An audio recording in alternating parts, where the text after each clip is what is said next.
আল্লাহ বলেন মেয়েদের প্রতি আমি আকর্ষণ তৈরি করেছি, আর এই সিস্টেম ওরা পাল্টিয়ে ফেলে এখন পুরুষে পুরুষে বিয়ে করবে। এই জন্য ৯৬% মুসলমান অধিকাংশ কেউ চাচ্ছে না যে উনি যেন দায়িত্বে থাক। আমরা আশা করছি ওনারে বাদ দিয়ে অন্য কাউকে দিন। মুসলমানদের এই ইশারা যদি যারা দায়িত্বে আছেন না বোঝেন, এরা কিন্তু সব উলট পালট করতে জানি।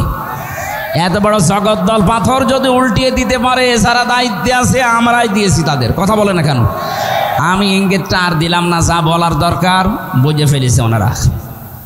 আল্লাহ দিয়েছেন ওয়াকুলা আদি বসন, আদম বউ নিয়ে বাড়ি যাও, কিন্তু নিজে যা খাবে, যেই মানের খাবার, যেই মানের পোশাক, এই মানের খাবার এই মানের পোশাক বউকে দেওয়া লাগবে। তাও কোলা যদি দিতেন তাহলে পক্ষপাতিত্ব হয়ে যেত, যে নিজে মন মতো মরণ খাওয়া খাও, তারপরে বউকে যা পারো দাও না, যতটুকু তুমি ততটুকু বউ। আজ বাংলাদেশে মেয়েদেরকে কত মানুষ জুজুর ভয় দেখাচ্ছে, না জানি ইসলাম এদেশে যদি চলে আসে মেয়েদের কি হবে। কি হবে মানে আল্লাহর কোরআনের বর্ণনা ওয়াকুলা, এটা কায়েম হবে এই দেশে। কথা বলেন না কেন? আমির জামাত ডাক্তার শফিকুর রহমান এই জন্যই ঘোষণা দিয়েছেন এই শব্দটা নিয়ে, ইসলাম যদি সত্যি দেশে আসে সবচাইতে বেশি অধিকার ভোগ করবে মেয়েরা। আল্লাহ যারা সেইটা আমাদেরকে সামনে দেখায়, বলেন আমিন। আজ নারী অধিকার নিয়ে চিল্লাচ্ছে কত মানুষ যে মেয়েদের অধিকার নেই। নারী পক্ষ, নারী স্বাধীনতা আন্দোলন, নারী বিপ্লব পরিষদ, প্রায় 13টা সংগঠন কাজ করছে এই দেশে নারীর পক্ষে। ছোট্ট কথা একটা বলি, এই যে নারীর পক্ষে কাজ করার জন্য যারা, তাদের ভেতরে এই মোস্তফা সারোয়ার ফারুকী, ইনিও একজন। নিজের স্ত্রীকে দিয়ে বিভিন্ন উল্টাপাল্টা কাজ, সিনেমা, নভেল, নাটক, থিয়েটার বানিয়ে টাকা উপায় করে এমন এমন সিনেমা বানিয়েছে। ব্যাচেলার সিনেমা দেখেছেন না? আমি উপন্যাস পড়েছিলাম, এইটা দিয়ে সিনেমা বানিয়েছে এই লোকটা। সমকামিতা প্রমোট করে এই লোকটা। ৯৬% মুসলমানের দেশে এরকম হারাম কোনো মানুষকে আমরা দায়িত্বে দেখতে চাই না। কয়দিন পরে দেখবেন বলবে হ্যাঁ আমরা পুরুষে পুরুষে বিয়ে চাই। বলেন নাউজুবিল্লাহ। এটা আল্লাহর নিষিদ্ধ কাজ। পৃথিবীতে সম্মান, মর্যাদা, এগুলো আল্লাহ দুইটা বিষয়ের ভেতরে লুকিয়ে রেখেছেন। ইয়ারফাউল্লাহুল্লাযীনা আমানু মিনকুম ওয়াল্লাযীনা উতুল ইলমা দারাজাত। কোরআনে কারিম জানাচ্ছে তোমাদের ভেতরে যারা ঈমান আনে এবং দুনিয়াতে যারা ইলম পায়, এই দুইটা বৈশিষ্ট্য যাদের ভেতরে থাকবে, ইয়ারফা, এটা মজারে, বর্তমান ভবিষ্যৎ, প্রেজেন্ট ফিউচার। আল্লাহ বলেন দিন যত যাবে এই দুইটা গুণ যাদের ভেতরে যত অ্যাক্টিভভাবে পাওয়া যাবে, এদের মর্যাদা বাড়তেই থাকবে। সুবহানাল্লাহ। প্রশ্ন আসতে পারে এগুলো যাদের নেই তাদেরও তো মর্যাদা সম্মান মানুষ দেয়। হ্যাঁ, ওগুলো ভয়ে দেয়, কিন্তু সত্যিই যাদের ভেতরে ঈমান আছে এবং যারা এলেম অনুযায়ী আমল করে, কাজ করে, তাদেরকে শুধু ভয়ে না, মর্যাদা সহকারে মানুষ সম্মান দেয়। ইন্নাল্লাযীনা আমানু ওয়া আমিলুস সালিহাত সায়াজআলু লাহুমুর রহমানু ওয়াদ্দা। যারা ঈমান আনার পরে আমলে সালেহ করে, বাংলাদেশ, ভারত, পাকিস্তান, এই তিনটা দেশে সালেহ শব্দটা নিয়ে একটু ঝামেলা আছে। আমরা মনে করি সালেহ মানে নেক কাজ, সালেহ মানে সৎ হওয়া, শুধু এতটুকুই না। পোড়াদাবাসী, আমার প্রাণ প্রিয় জেলা কুষ্টিয়া, বাংলাদেশের 64 জেলার চাইতে আপনাদেরকে এমনিতে স্বাভাবিকভাবে বেশি ভালোবাসি। এই জন্য আহ্বান জানাচ্ছি, সালেহ মানে শুধু নেক কাজ নয়, সালেহ মানে শুধু সৎ হওয়া নয়, সালেহ মানে যোগ্যতা অর্জন করা। আজ আমাদের যোগ্যতা অর্জন করা লাগবে ঈমানের সাথে সাথে। যে যে জায়গায় আমরা দায়িত্বে আছি ওই বিষয়ের শিক্ষা এবং প্রশিক্ষণ নিয়ে জায়গাটা যেন পরিপূর্ণভাবে আঞ্জাম দেওয়া যায়, এর নাম সালেহ। এইটা যারা ঈমানের পাশাপাশি অর্জন করবে, সৃষ্টি জগতের ভেতরে আল্লাহ তাদের প্রতি একটা মহাব্বত তৈরি করে দেবেন। সুবহানাল্লাহ। এই জন্য আমরা বাস্তবে দেখতে পাচ্ছি এদেশে যাদের ঈমান সত্যিকার অর্থে আছে, ঈমানের দাবি যেগুলো, ইন্নামাল মুমিনুনা আল্লাযীনা আমানু বিল্লাহি ওয়া রাসূলিহি সুম্মা লাম ইয়ারতাবু। আল্লাহর দৃষ্টিতেও সত্যিকারের মুমিন তো তারা যারা আল্লাহর ওপরে ঈমান আনার পরে, রাসূলের ওপরে ঈমান আনার পর তাদের বিধান পালনের ক্ষেত্রে কোনো সন্দেহ পোষণ করে না। আমি আয়াতটা নিয়ে চিন্তা ভাবনা করে দেখেছি, এটা বাংলাদেশের জন্য 100% কার্যকর। আমরা আল্লাহ রসুল মানি, বিশ্বাসও করি, কিন্তু তাদের আদর্শ পালন করতে গিয়ে যে সন্দেহ যেটা মনের ভেতরে ঘোরপাক খায়, এটা যাদের ভেতরে আছে আপনি পরিপূর্ণ ইমানদার আল্লাহর দৃষ্টিতে হতে পারেননি। ওয়াজাহাদু বিআমওয়ালিহিম ওয়া আনফুসিহিম ফি সাবিলিল্লাহ, তারা প্রচেষ্টা চালায় তাদের জান আর মাল দিয়ে এ জমিনে আল্লাহর দ্বীনকে দাঁড় করাতে। উলাইকা হুমুস সাদিকুন, এই মানুষগুলোই তাদের ইমানের দাবিতে সত্যবাদী। সুবহানাল্লাহি ওয়া বিহামদি। আল্লাহ কোরআনে যেভাবে বর্ণনা দিয়েছেন আমাদের প্র্যাকটিক্যাল লাইফ যেন ওইভাবে সেট করতে পারি, বলেন আমিন। তাহলে সৃষ্টি জগতের ভেতরে ইমান এবং সালেহ নেক কাজ, সৎ কাজ পৃথিবীতে মানুষ যদি সত্যি আঞ্জাম দিতে পারে, তাদের প্রতি শুধু মানুষের না যত সৃষ্টি আছে সবার মহব্বত ভালোবাসা আল্লাহ তৈরি করে দেবে। সুতরাং টাকা পয়সা, ধন সম্পদ, ক্ষমতা এগুলোর পেছনে যদি আমরা থাকি তাহলে এই আয়াত অনুযায়ী মানুষ হয়তো ভালোবাসবে, সম্মান দেবে ভয়ে, কিন্তু আমাদেরকে আল্লাহ মানুষের ভেতরে ভয়ে ভালোবাসা সৃষ্টি করুক এটা আমরা চাইনি। তারা যেন মহব্বতে আমাকে ভালোবাসে, যেন আমরা যারা এখানে এসেছি দল মত জাতি বর্ণ ধর্ম নির্বিশেষে, এটা শুধু ইসলামী সমাজ কল্যাণ পরিষদ যদিও আয়োজন করেছে, এটা শুধু মুসলমানদের অনুষ্ঠান না, যে ধর্মে আপনি থাকেন না কেন মানুষ পদবাচ্যে যদি আপনি বিবেচিত হন যে আপনি মানুষ, হাদা বায়ানুল লিন্নাস, তাদের জন্য আজকের এই অনুষ্ঠান। সুতরাং যারা এসেছি মানুষ হয়ে কোরআনে কারিম থেকে হেদায়েতমূলক কিছু কথা আমরা যেন শুনতে পারি, বলেন আমিন। যে আল্লাহ আমাদেরকে দিনের বেলায় হাজারো কাজ, এমনিতেই পোড়াদার এলাকার মানুষেরা ব্যবসা বাণিজ্য নিয়ে থাকে বেশি, এটা তো 24 ঘন্টায় কাজের উপরে আছে, অন্তত রাত 11টা 12টা পর্যন্ত এদের কোনো বিশ্রাম নেই। তারপরেও সব কাজ বাদ দিয়ে কোরআনের জন্য যারা এই সময়টুকু বের করলেন, এবাদত মনে করে যারা এসেছেন, এটাকে এবাদতই চলছে, এবাদত চলছে না। কোরআনে কারিম শোনার জন্য যে দুইটা ধারা আছে, আল্লাহর নির্দেশ আছে, ফাস্তামিউ লাহু ওয়া আনসিতু, চুপ থাকবেন আর শুনবেন। যদি এই দুইটা শর্ত মানুষ মেনে নিতে পারে, আল্লাহ পাক বলেন লাআল্লাকুম তুরহামুন, এখানে আমার রহমত নাজিল হবে। পুরাটা যতক্ষণ থাকবেন আপনি মনে করবেন আমি নামাজে আছি। আর আমরা যারা বলতে এসেছি আমাদের আল্লাহ কিছু দায়িত্ব দিয়েছে।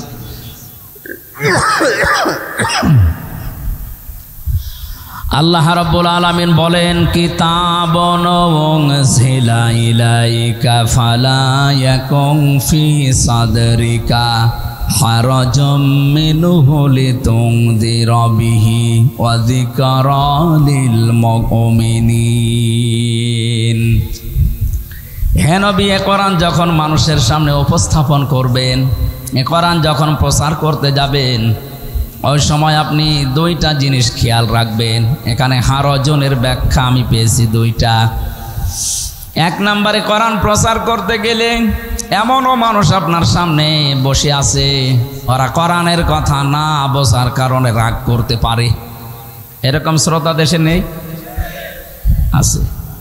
আমার তো মনে হচ্ছে এই দ্বিতীয় স্বাধীনতার পরে এরকম শ্রোতা আরো বাড়তেছে। আগে যাই 15 বছরে হয়েছে, এখন আরো বাড়তেছে। না, আপনি কোরআনের বক্তব্য না বুঝে মন খারাপ করতে পারেন না, আগে বোঝেন। নিজে তো ডিপলি চিন্তা করেন না, কেউ চিন্তা ভাবনা করে বললে আপনি মানেনও না। আপনি কি হয়েছেন কি? এই যে কি হনরে, এই কাজ করার কারণে কিন্তু এই জালেমদের পতন। মানুষই মনে করতো না আমাদের। আপনি বাস্তবের দিকে তাকান, এই 14 দল বাদ দিয়ে যারা এদেশে আমরা ছিলাম, মনে হচ্ছে যে আমরা ভাড়াটিয়া। এটা ছিলাম না, আমরা ভাড়াটিয়া ছিলাম। ভাড়াটিয়াও এরকম আতঙ্কে থাকে না। তাও তো 1-1.5 মাস 2 মাস আগে তারে নোটিশ দেওয়া হয়েছে তোমার হয়তো চলে যাওয়া লাগবে। আর আমাদের সঙ্গে সঙ্গে কি অবস্থায় ছিলাম বলেন তো। এই জন্য 14 দল বাদে বাকি যাই আমরা ছিলাম, যেহেতু আমরা ভাড়াটিয়া ছিলাম, আমরা সবই মাজলুম। আমরা আশা করব যারাই মাজলুম ছিলাম তারা যেন সব সিমেন্টেড হয়ে যায়, এক মায়ের পেটের মতো ভাইয়ের মতো আচরণ করি। অনেক মানুষ এখন এই আচরণ পাল্টিয়ে ফেলছে দুনিয়ার কোনো কিছু স্বার্থ পেয়ে। আমার কথার অর্থ বুঝতেছেন? আমরা যারা মাজলুম আছি, সে যে দল করেন আপনি, মাজলুম সব এক দল। উহুদের ময়দানের কথা আমরা শুনেছি, অনেকে জানিও। বাংলাদেশ কিন্তু এখন ঠিক ওই পর্যায়ে আছে। এখন যদি আপনি কামড়াকামড়ি করেন, কোনো কিছু নিয়ে যদি এখন ভাগাভাগির চেষ্টা করেন, সামনে দেখবেন আবার অতর্কিত হামলা এসে অন্তত জীবিত মানুষগুলো অনেকেই লাশ হয়ে যাবে। আমরা এই সুযোগ সামনে যেন না দেই। কোরআনের আয়োজন করা হয় বিভিন্ন জায়গায় এই উদ্দেশ্য নিয়ে, কারণ কোরআনে কারীম সব সমস্যার সমাধান দিতে পারে, সেই যোগ্যতা কোরআনের আছে না? আছে। আজ প্রায় 7-8 দিন একটা বিষয় ঘোরপাক খাচ্ছে সারা বিশ্বে। যারা পালিয়ে গেছে আপনি দেখতে পাচ্ছেন, এই মানুষগুলো বাইরে যেয়ে কিন্তু বসে নেই। এদের ষড়যন্ত্র আরো গভীর হচ্ছে। বিশেষ করে ট্রাম্প ইনি পাশ করার পর থেকে আমরা দেখতে পাচ্ছি যারা পালিয়ে গেল এরা বাইরের বিভিন্ন মোড়লদের কাছে জানাচ্ছে যে আমরা নির্বাচিত ছিলাম, আমাদেরকে উৎখাত করা হয়েছে। এটা ডাহা মিথ্যা কথা। এ 15.5 বছরে যারা ছিল এরা নির্বাচিত ছিল, এ কথা শয়তানও বিশ্বাস করবে না। আমার মনে হয় ঘোড়াকেও যদি বলেন ঘোড়াও হাসবে, এই একটা কথা হইল। আপনি দিনের ভোট রাতে করে ফেলেন, 154 জন আগেই ঘোষণা দিয়ে দেন, কিভাবে আপনি নির্বাচিত হইলেন? আল্লাহ তাআলা কোরআনে দিয়েছেন হুয়া জিতাবাকুম, তিনি আল্লাহ তোমাদেরকে নির্বাচিত করেন। কুষ্টিয়াবাসী একেবারে নিরপেক্ষ দৃষ্টি দিয়ে বলবেন, নির্বাচিত করা হয় যে পদ্ধতিতে, ওই পদ্ধতির নাম নির্বাচন। ঠিক আছে না? নির্বাচন তো হয়নি 15.5 বছরে। আমি নিজে, আমার 33 বছর বয়স, অন্তত 3 বার আমি ভোট দিতে পারতাম, একবারও পারিনি। একবার নয়, জেলে ছিলাম, ওইটা বাদ গেল, বাকি 2 বার তো পারবো, তাও তো পেলাম না। তাহলে আপনি যে এই কথাগুলো সারা বিশ্বের মডলদের শোনাচ্ছেন যে আমি নির্বাচিত ছিলাম, এরকম যাহা মিথ্যা কথা আপনি বলতে পারলেন, আপনি একটা হাসি মানুষ। এটা আপনার উচিত হয়নি, কারণ এই কথা তো ওখানেই থাকবে না, সারা বিশ্বে যখন ছড়াবে এদেশের 18 কোটি মানুষ সম্পর্কে একটা খারাপ ধারণা আসবে। ওই সমস্ত মানুষগুলো মনে করবে যে বাংলাদেশে যারা বাস করে ও সবই মনে হয় এরকম মিথ্যা কথাই বলে, কারণ তারাও জানে দুনিয়ায় যে নির্বাচনে এই 15 বছরে হয়নি। এই কথা বলে না কেন? যেন আমরা চাচ্ছি আপনারা বাইরে যারা আছেন এই মিথ্যা কথা ছড়াবেন না। আমরা চাই এদেশ থেকে যারাই বাইরে যায় তারা রেমিটেন্স পাঠায়। 3টা মাস আপনি গেছেন, কয়টা টাকা পাঠাইলেন? একটা টাকাও পাঠায়নি। এতগুলো ঋণের বোঝা মাথার উপরে দিয়ে গেলেন আর একটা টাকা পাঠান না, এরপরেও গলায় কথা বলেন। আপনার তো লজ্জা করা দরকার। আপনি কি বুঝে ফেলেছেন? সুতরাং হাজি মানুষ যেহেতু, এই জন্য যেন মিথ্যা কথা আর না বলেন, কারণ আমরাও মিথ্যাবাদী হয়ে যাব তামাম দুনিয়ার সামনে। হেদায়েত যদি থাকে আল্লাহ তাকে যেন দান করেন, আর যদি হেদায়েত না থাকে আল্লাহ যেন তাড়াতাড়ি তুলে নেন। কারণ এই সমস্ত ক্যান্সার যতদিন থাকবে ততদিন আমরা অশান্তিতে থাকবো। এই জন্য নূহ আলাইহিস সালাম শেষ পর্যন্ত এই দোয়া করেই দিয়েছিলেন, লা তাদার আলাল আরদি মিনাল কাফিরিনা দাজ্জারা ইন্নাকা ইন তাদারহুম ইউদিল্লু ইবাদাকা ওয়ালা ইয়ালিদু ইল্লা ফাজিরান কাফার। আল্লাহ কাফেরদের এই আন্ডা বাচ্চা পর্যন্ত যেন জমিনে না থাকে, কারণ ওইটার পক্ষে যা আসবে ওইটা আর এক হারামজাদা হবে। তা আমরা তো বাস্তবে তাই দেখতে পাচ্ছি। এই জন্যে দোয়া বরদোয়া বুঝি না, আয়াতটা পড়লাম, আল্লাহ যা ভালো লাগে করবে। আমরা এই মিথ্যা কথা যেন সামনে আর না শুনি, আর যারা শুনছেন তারাও বিশ্বাস করবে না আমার যতটুকু বাস্তবে জ্ঞান আছে। কয়েকদিন আগে আমি সিঙ্গাপুর, মালয়েশিয়া, থাইল্যান্ড সহ ইন্দোনেশিয়া বহু দেশ ঘোরাফেরা করে যতটুকু বাস্তবে অভিজ্ঞতা নিয়ে এসেছি, ওই মানুষগুলো এখন জানে। সৌদি আরবে এই যে মদিনা থেকে আবু জেহেলের কবর, বদরের ময়দানে যাচ্ছিলাম, একটা গাড়ি ভাড়া করলাম, মদিনা ড্রাইভার। ওনার ভাড়া মেটানোর পরে আমি উঠবো, আমারে বলছে ইয়া হাজি উল হুজ্জা তাই না বিলাদুকা, হাজি দেশ কোথায়? যেহেতু মেন বাংলাদেশ। আমারে যেই বলেছি যেহেতু মেন বাংলাদেশ, বলছে হারামি। হারামি মানে? বলছে আপনাকে, মানে ওর ভাষা দিয়ে আমারে বলছে যে আপনাকে বলি নাই, আপনার দেশে যে আছে ওইটারে বলিস। ও ঠিক আছে, ওইটারে আপনি বলেন, আমি দরকার হয় আপনার সাথে আরো 2 লাইন বলছি। অথচ মদিনার ওই লোকটা বাসিন্দা, ওখানকার স্থানীয়, ও জীবনে ইনারে কোনোদিন চোখে দেখেনি, শুধু ফেসবুকে আর এই ইউটিউবে এই সমস্ত বিষয়গুলো দেখার পরে তারাও ভাবছে যে না, এ মানুষ না, একটা হারামি, ওই গাল আমার উপরে দিচ্ছে। এই জন্য আপনি যা করবেন, যেহেতু দায়িত্বে ছিলেন, ওইটার কারণে আমাদের ওপরেও এই 18 কোটি জনগণও গাল খাবো। নবীজি জানিয়েছিলেন, সাহাবীরা তোমার বাবা মাকে গালি দিও না। সাহাবীরা বলে, হে নবী, আমরা বাবা মাকে গালি দেব মানে? বাবা মাকে কোনো সন্তান গালি দেয়? বিশ্বনবী বললেন, হ্যাঁ, তুমি যদি কারো বাবা মাকে গালি দাও, সে না বুঝে রাগ করে তোমার বাবা মাকে গালি দিতে পারে। এইটাই সন্তান হিসাবে বাবা মাকে গালি দেওয়া। এজন্য যারা এই মিথ্যা ছড়াচ্ছেন, আমাদেরকে অন্তত জাতি হিসাবে মিথ্যাবাদী বানাবেন না। আমাদের এটা আবদার থাকলো, কোনো আবদারই তো মানেননি জীবনে, এটা মানবেন। আল্লাহ তাকে যেন সম্মতি দান করেন, বলেন আমিন। তাহলে নির্বাচন হওয়া লাগবে, নির্বাচনের মাধ্যমে নির্বাচিত হওয়া লাগবে, এটা আল্লাহর পদ্ধতি। সূরা হজ 78 নম্বর আয়াতে আছে। এই যে তেবা মানে নির্বাচিত হওয়া। লক্ষ কোটি কোটি উম্মত থেকে আল্লাহ আমাদেরকে উম্মতি মুহাম্মদী হিসাবে নির্বাচিত করেছেন। সুবহানাল্লাহ বলতে পারেন নাই? অথচ এই পদ্ধতিটাই আপনি পাল্টিয়ে ফেললেন। এরপরও যে ষড়যন্ত্র চলছে, এই জন্য যারা দায়িত্বে আছেন আমরা আহ্বান জানাই, এই তাফসির মাহফিল বলেন, ওয়াজ মাহফিল বলেন, যাই বলেন, কোরআনের এই অনুষ্ঠান যেহেতু তামাম দুনিয়ার সব মানুষের জন্য ওপেন, এই জন্য সব মানুষের পক্ষ থেকে জানাচ্ছি, যারা দায়িত্বে আছেন উপদেষ্টার, আপনারা খুব তাড়াতাড়ি সম্মানজনক একটা সময় নিয়ে নির্বাচনের মাধ্যমে নির্বাচিত সরকারের হাতে আপনারা দেশটা তুলে দিন। তাহলে এই ষড়যন্ত্রগুলো অটোমেটিক বন্ধ হয়ে যাবে ইনশাআল্লাহ। আমি বলছিলাম 154 জন নির্বাচনের আগে, আর দিনের ভোট রাতে হয়েছে, এটা আমি নিজে প্রমাণ পেয়েছি। ওই সময় জেলে ছিলাম, এক ওসি ছিল আমার সাথে। আমার একদিন এসে ফাঁসির ওই কন্ডেম সেলে বসে আছি, উনি এসে বলছে, হুজুর আপনি দেখেন তো আমার তাওবা হয়েছে কিনা। যে কিভাবে তাওবা করলেন?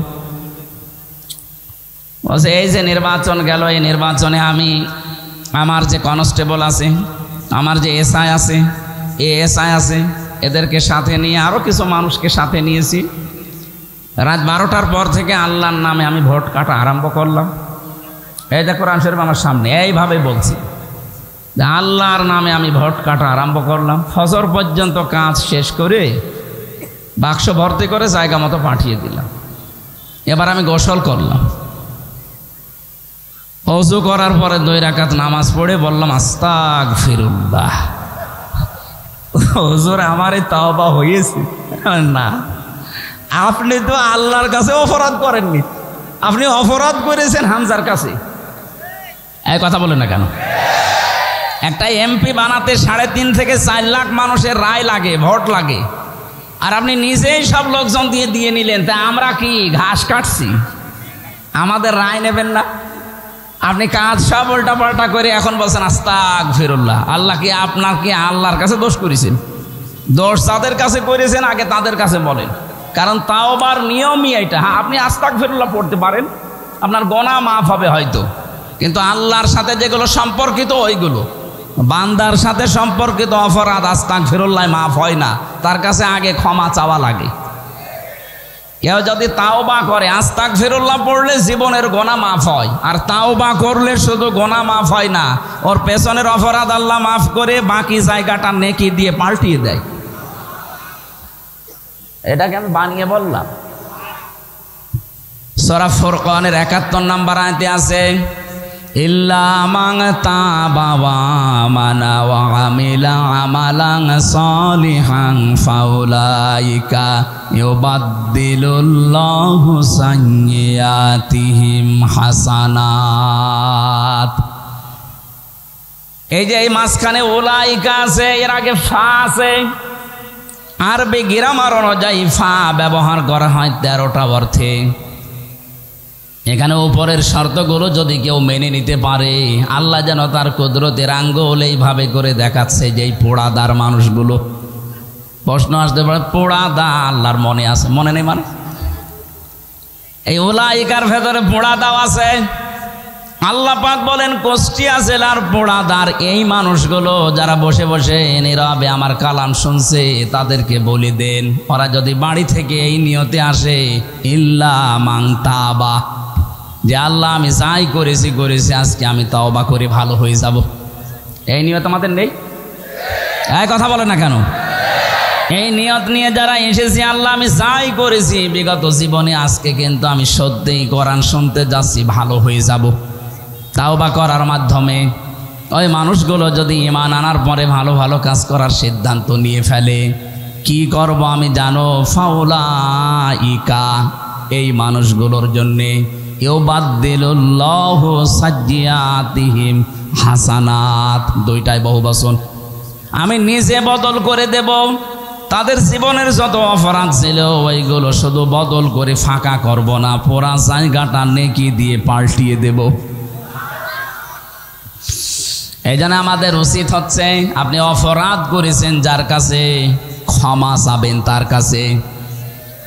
বিশেষ করে বাংলাদেশ, ভারত আর পাকিস্তানে এই নিয়মটা নেই। অন্যায় করে একজনের কাছে আর ক্ষমা চায় আরেকজনের কাছে। আপনি কি আস্তাগফিরুল্লাহ ওসি সাহেব যে পড়লো, উনি কি আল্লাহর কাছে দোষ করেছে? দোষ করেছে যাদের কাছে, তাদের কাছে আগে বলা লাগবে। তো ভয়ঙ্কর বিষয়, এই 15.5 বছরে অনেক মানুষ মারা গেছে, তাদের কাছেও মাপ চাবে কি করে? কথা বলে না কেন? এই জন্যে আপনি জালেমদের পক্ষ নিয়ে যদি কিছু করে থাকেন, জালেমরা যেমন ধ্বংস হয়ে যাচ্ছে, আপনিও ধ্বংস হয়ে যাবেন। হ্যাঁ, এখনো বাঁচার একটা বুদ্ধি আছে, এই বুদ্ধিটা বলবো। বিভিন্ন মানুষ দেখছি খোলস পাল্টাচ্ছে, নিজের অপরাধগুলো স্বীকারও করছে, বাঁচার জন্য হকার যেভাবেই হোক। হ্যাঁ, আপনি আসেন, ওয়েলকাম আপনাকে। কিন্তু আপনার জীবনের এই অপরাধগুলো যদি মাফ করতে চান, পদ্ধতি আছে। একটা হাদিস বলছি তিরমিজি শরীফের, যুবতী এক মেয়ে এসে বলে, হে রাসূল আমি জেনা করেছি। নবীজি বললেন, এ কথা কাউকে বলবা না, যাও। আবার সামনে এসে বলে, হে নবী আমি জেনা করেছি, আমাকে আপনি মুক্ত করেন, আমাকে পাপ থেকে বাঁচান, আমি পরিত্রাণ পেতে চাই, এই গুনাহ থেকে মুক্ত হতে চাই। বিশ্বনবী বললেন, এ কথা কাউকে বলবা না, যাও, বাড়ি চলে যাও। মেয়েটি আবার এসে বলে, হে নবী আমি জেনা করেছি, শুধু জেনা না, আমি গর্ভবতী হয়েছি। বিশ্বনবী বললেন, ঠিক আছে, আগে খালাস হোক বাচ্চাটা, কারণ অপরাধ তোমার থাকতে পারে, ওই বাচ্চাটার কোনো অপরাধ নেই, ও আগে দুনিয়ায় আসবে নিরাপদে, এরপরে আমি দেখি কি করা যায়।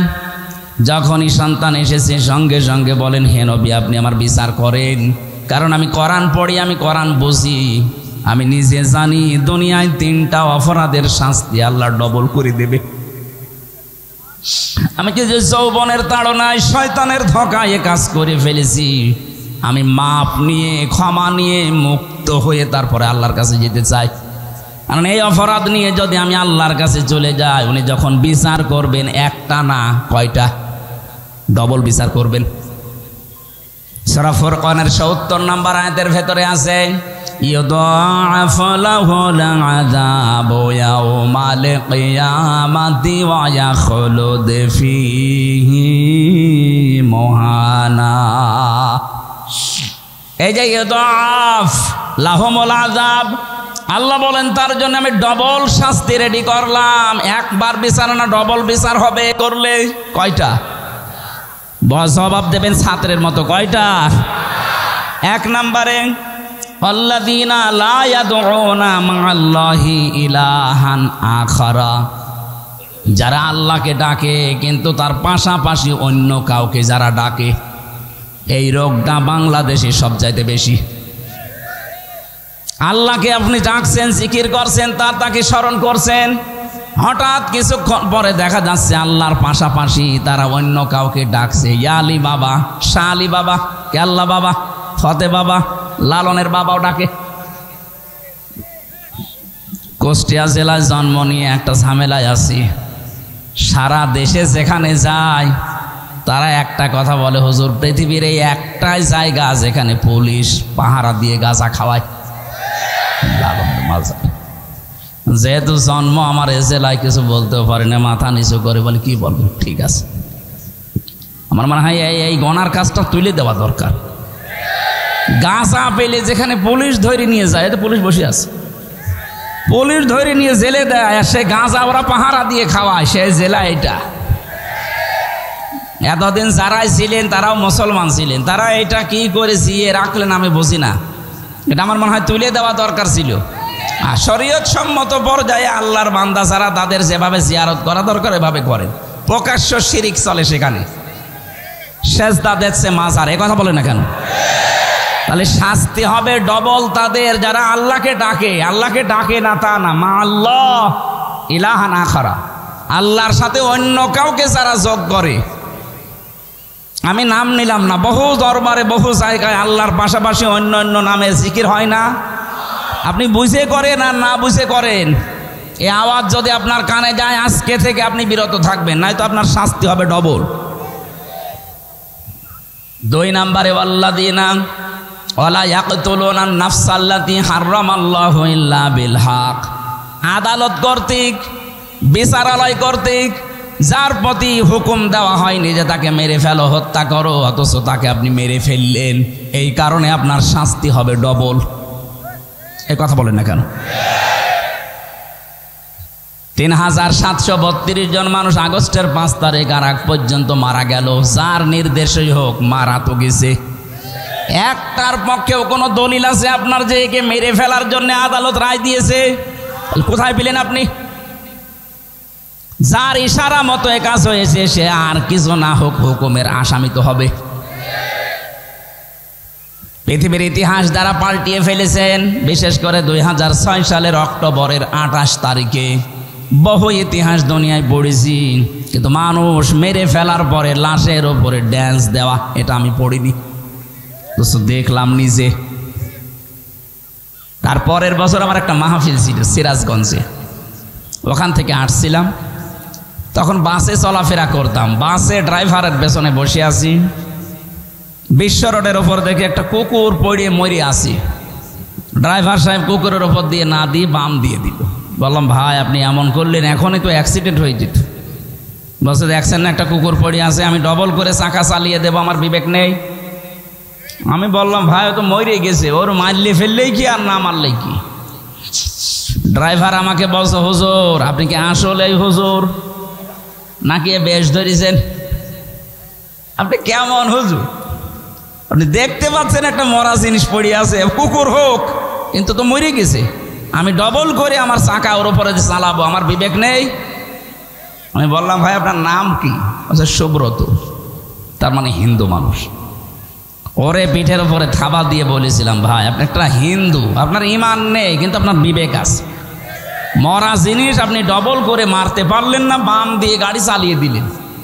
অথচ পৃথিবীর ইতিহাস গত বছরে কারা যেন পাল্টিয়ে ফেললো, জীবিত মানুষকে জসিম ভাইকে পিটিয়ে মেরে ফেলার পরে আবার ড্যান্স দিল লাশের উপরে। এদেরকে কোনো ক্রমে মানুষ বলার কোনো স্রোত আছে? অথচ কত মানুষ এখন সেই মানুষগুলো এখন মানবতার বলি ওড়াচ্ছে। আপনার মুখে এটা মানায়?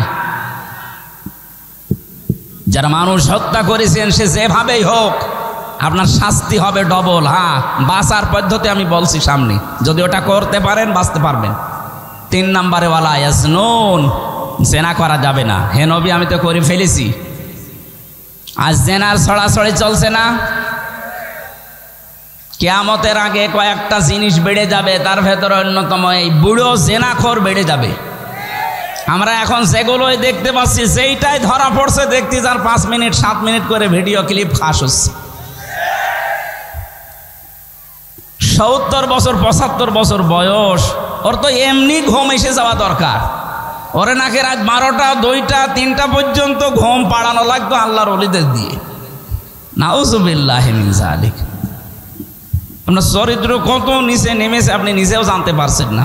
আমি কালকে জামাল পড়েছিলাম, ওই যে 6 মিনিট 32 সেকেন্ডের একটা অডিও ফাঁস হওয়ার কারণে যার সব হারিয়েছে, ওই ওনার ওখানে ছিলাম। খাই বলেন একটা চিন্তা, জামালপুরের লোককে বললাম দেখেন আপনাদের প্রতিমন্ত্রী ছিল, জীবনে বহু দাপট দেখিয়েছে, মাত্র 6 মিনিট 32 সেকেন্ডের, তাও ভিডিও না অডিও একটা ক্লিপ ফাঁস হয়েছে, তাই তার মন্ত্রিত্ব গেছে, এমপি গিরি গেছে, দল থেকে বাদ দিয়েছে, এখনো সে কনে আছে কেউ জানে না। ওরা যদি জনগণ বা পিটি এখন মেরে ফেলবে। অথচ আমাদের বহু মানুষের জীবনে এরকম 6 মিনিট 7 মিনিট না, 70 বছর 75 বছরের ভিডিও আল্লাহর কাছে আছে।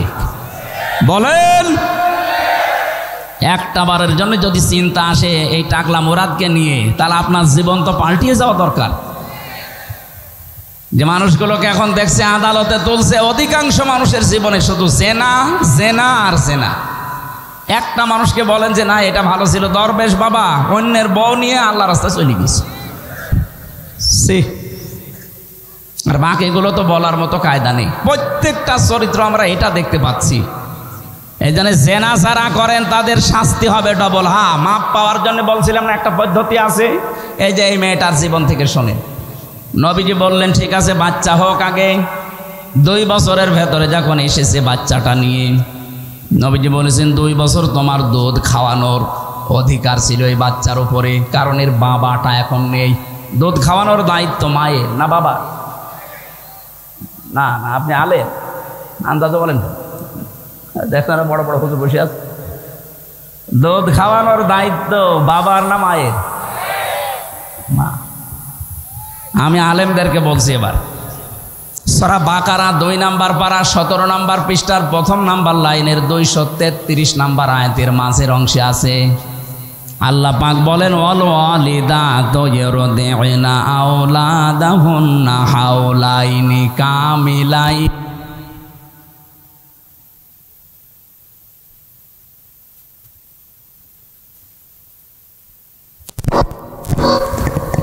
ঠিক আছে। লিমান আরাদা আইয়ুতিম্মার রাদা। একটু এইদিকে তাকান, যারা বাবা আছেন তাদেরকে বলছি।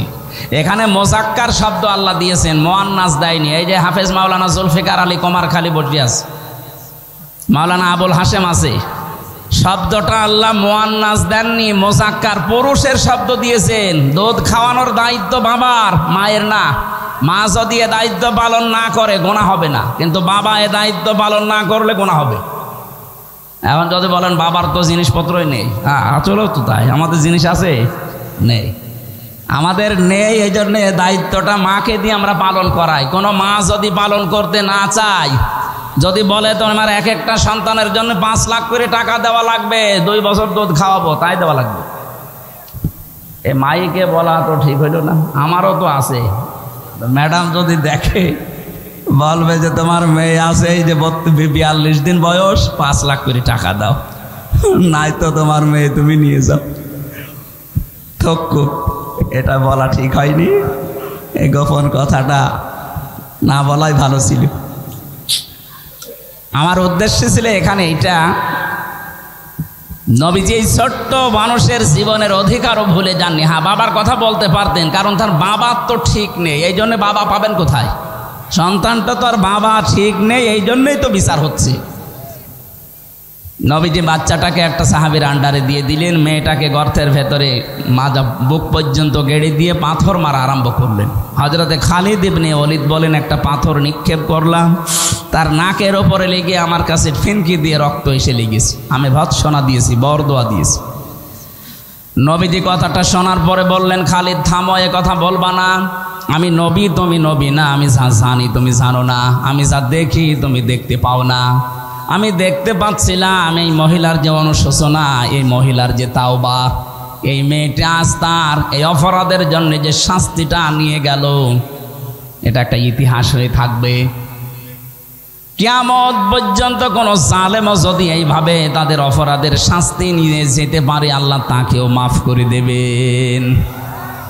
কি বুঝলেন এখান থেকে? যে যে ধরনের অপরাধ করেছেন, বিশেষ করে ওই 3টা, তাদের ওই অপরাধের শাস্তি আগে দুনিয়ায় হওয়া লাগবে।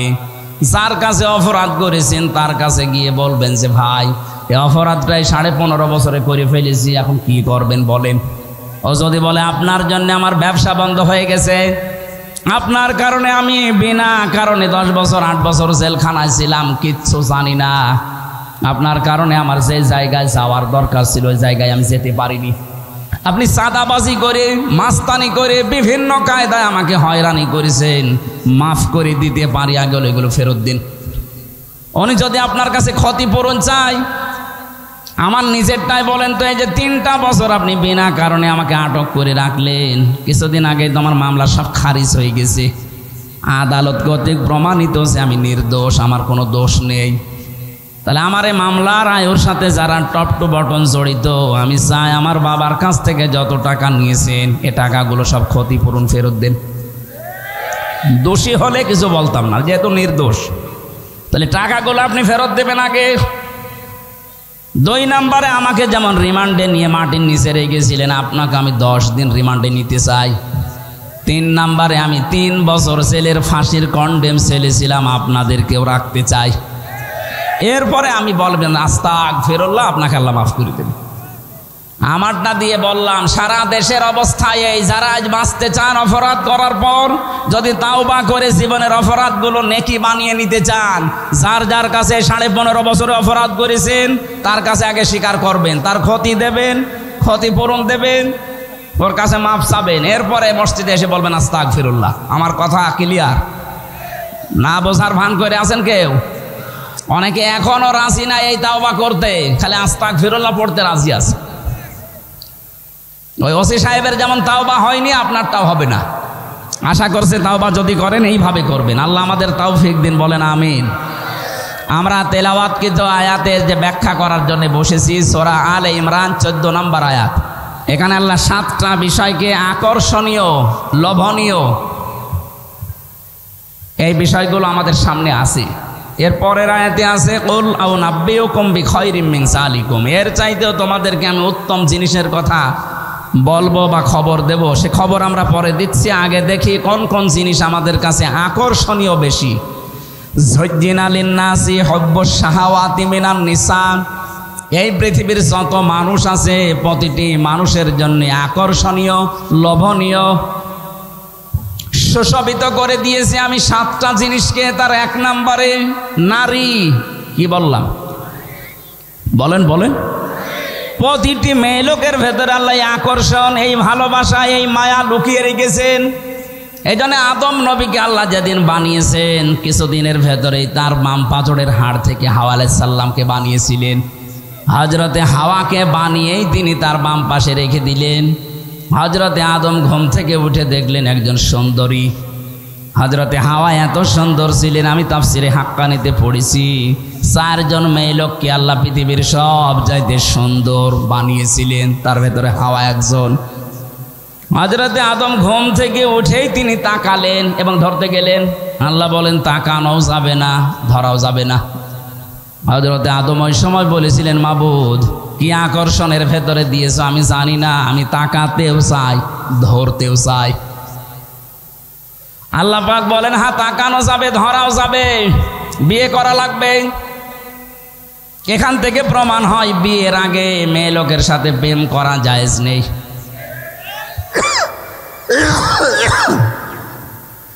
অথচ এখানে আমি অনেক মানুষের খবর দেখতে পাচ্ছি বিয়ের আগে এদের প্রেম করা শেষ, এমনকি এখনো অনেকে লাইন চালাচ্ছে। এটা বন্ধ করা লাগবে।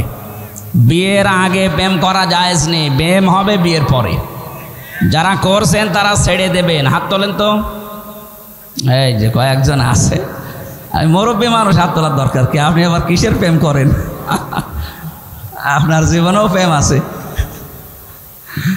না? ওই যুবক বয়সে হয়তো করতে পারে, এই জন্য হাত তুলছে না। আশা করছি আপনি এই বর্ণনাটা বুঝেছেন যে বিয়ের আগে আমাদের জন্য প্রেম করা এ ধর্মে জায়েজ নেই, অন্য ধর্মে থাকতে পারে।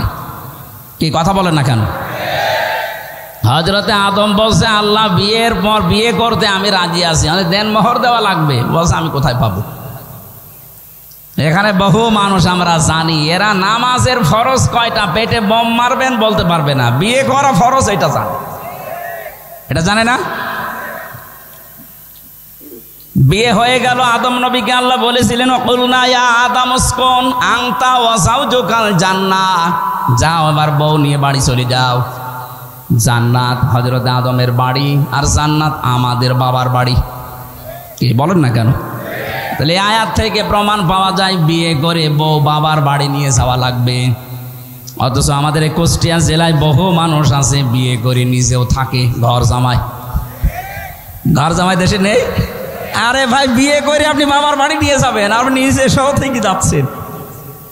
আয়াতের 2 নম্বর শব্দ ছিল আদম নবীকে আল্লাহ ওই দিনই বলেছিলেন ওয়াকুলা মিনহা, বাড়িতে নিয়ে যাওয়ার পরে শুধু নিজে মন মতো খাবে না, আমরা আলেমদেরকে বলছি আল্লাহ কিন্তু আংতা ও কোলা দেয়নি, একবারে কোলা দিয়ে বসন দিয়েছেন।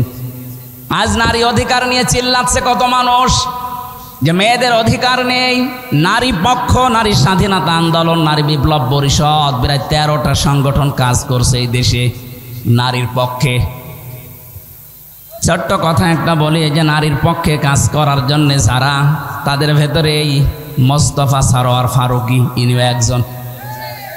নিজের স্ত্রীকে দিয়ে বিভিন্ন উল্টাপাল্টা কাজ, সিনেমা, নভেল, নাটক, থিয়েটার বানিয়ে টাকা উপায় করে। এমন এমন সিনেমা বানিয়েছে, ব্যাচেলার সিনেমা দেখেছেন না? আমি উপন্যাস পড়েছিলাম, এইটা দিয়ে সিনেমা বানিয়েছে এই লোকটা। সমকামিতা প্রমোট করে এই লোকটা। 96% মুসলমানের দেশে এরকম হারাম কোনো মানুষকে আমরা দায়িত্বে দেখতে চাই না। কয়দিন পরে দেখবেন বলবে হ্যাঁ আমরা পুরুষে পুরুষে বিয়ে চাই, বলেন নাউজুবিল্লাহ। এটা আল্লাহর নিষিদ্ধ কাজ। আল্লাহ বলেন মেয়েদের প্রতি আমি আকর্ষণ তৈরি করেছি, আর এই সিস্টেম ওরা পাল্টিয়ে ফেলে এখন পুরুষে পুরুষে বিয়ে করবে। এই জন্য 96% মুসলমান অধিকাংশ কেউ চাচ্ছে না যে উনি যেন দায়িত্বে থাক। আমরা আশা করছি ওনারে বাদ দিয়ে অন্য কাউকে দিন। মুসলমানদের এই ইশারা যদি যারা দায়িত্বে আছেন না বোঝেন, এরা কিন্তু সব উলট পালট করতে জানি। এত বড় জগদ্দল পাথর যদি উল্টিয়ে দিতে পারে যারা দায়িত্বে আছে, আমরাই দিয়েছি তাদের। কথা বলে না কেন? আমি ইঙ্গিতটা আর দিলাম না, যা বলার দরকার বুঝে ফেলেছে ওনারা।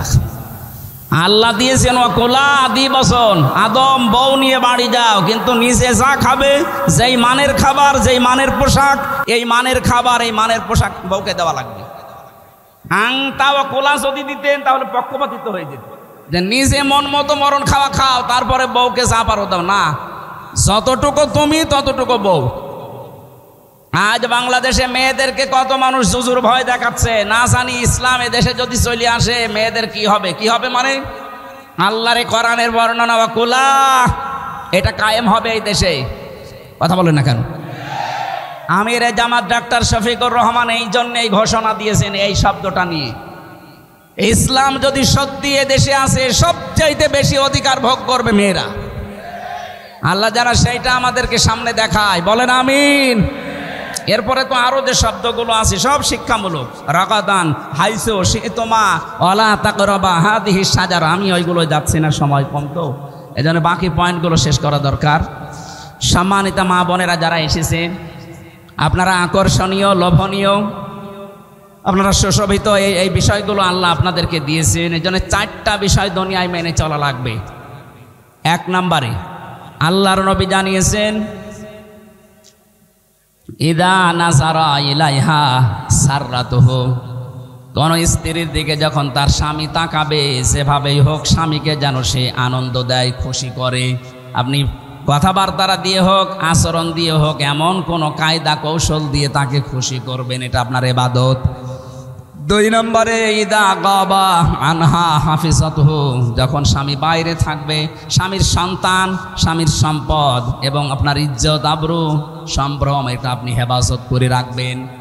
3 নম্বরে আতুইনু আলা দীনি যাওজাতিহা, আপনার স্বামীকে দিন কায়েমের জন্য, দিন ইসলামের উপরে চলার জন্য, দিনের দাওয়াতের জন্য তাকে সাহায্য করবেন। আপনি বাড়ি বসে বসে ওই সওয়াব পাবেন যদি আপনার স্বামী দিনের জন্য বাইরে কাজ করে। বলেন সুবহানাল্লাহ। আল্লাহ বাংলার মা বোনদেরকে এই হাদিসটা 100% মেনে চলার খাদিজার মতো তৌফিক দেন। বলেন আমিন।